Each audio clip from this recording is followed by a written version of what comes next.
Well, I want to thank Sheriff Spurlock, Colorado Public Safety Director Sam Hilke, the FBI, and even more importantly, all of the first responders on the line, police, medical, ambulances, the school staff, parental reunification team. Really, a lot of people stepped up to this crisis to manage it competently and effectively.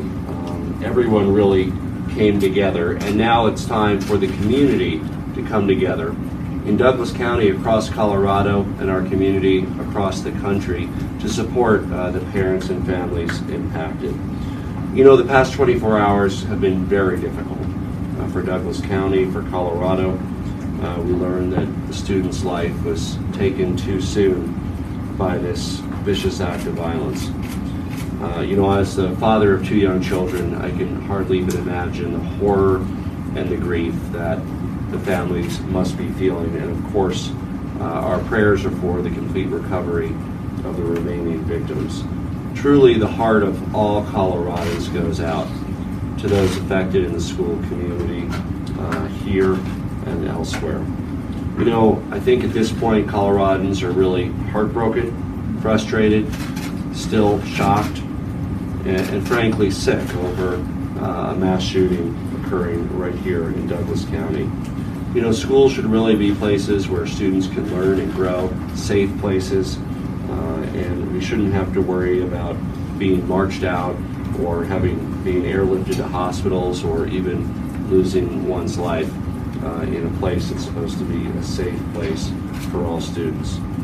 At this point, you know, as governor, I share the heartbreak, the frustration, the sickness that families here at STEM feel, families in Douglas County, and families across Colorado.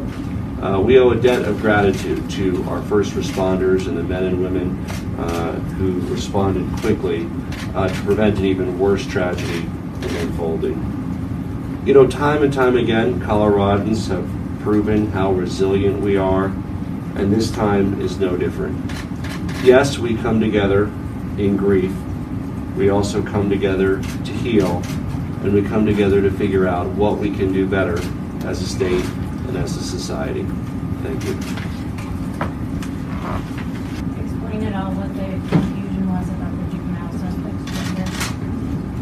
Yes, well, I can tell you it was a very confusing situation. We had a number of officers in a school where shots were being fired, and the officers were trying to recover victims. We identified who the suspects were. They were taken into custody, and at the time, the individuals that we believed were in custody were two males. It wasn't until we got to this office where we were able to determine that one of the suspects was a female. You have to understand that this individual is a young person.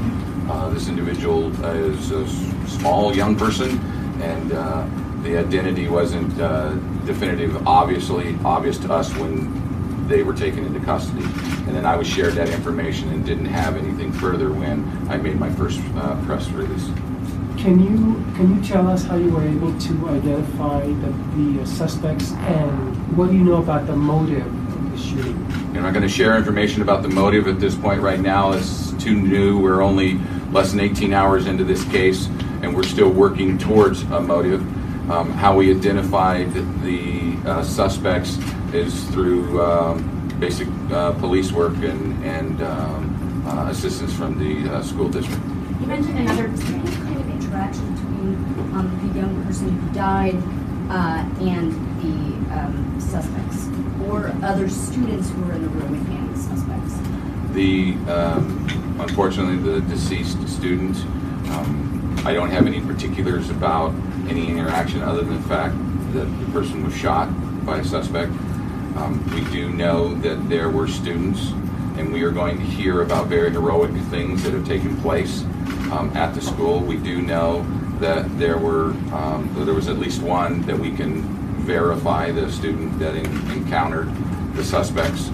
And I suspect that as the detectives get further interviews from them, we are going to find that there were much more heroic things. We watched on video some of the things that our deputies had done in regards to rush in and to take the kids out and run them 100 yards to the closest ambulance.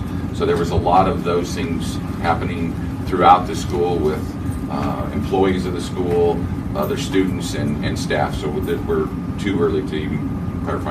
Sure. How many weapons were involved and how did they get them into the school? Again, as I said before, and we know that pistols were used in this assault.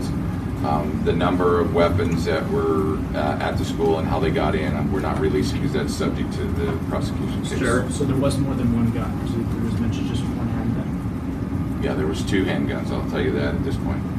Governor Polis, once again, the nation's eyes are on Colorado, and in a very negative way right now. Can you add perspective, your concern on what this says about our state? We heard about prior shootings, we all know about prior shootings.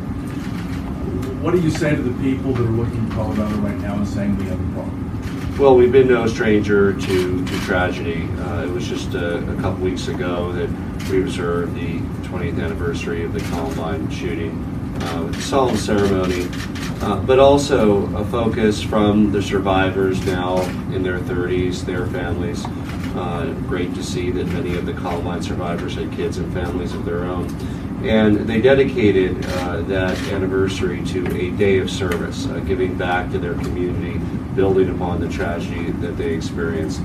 So too, in this tragedy, families will come together to support those directly affected. We are a resilient state, whether it's in the face of fire, floods, or human tragedy of senseless violence like this. Coloradans really come together and show support for the kids and families affected as we make sure that we know that we can do a better job and help make sure that kids are safe in schools in our state and across the nation. America has seen too many of these senseless acts of violence. And there's, a discussion, of course, to be had about what we can do to make sure kids are safe at school. Today, obviously, with less than 24 hours after the tragedy, it's really about the outpouring of support from all sectors for the families directly affected, and of course, our hopes that the remaining victims who are hospitalized fully recover.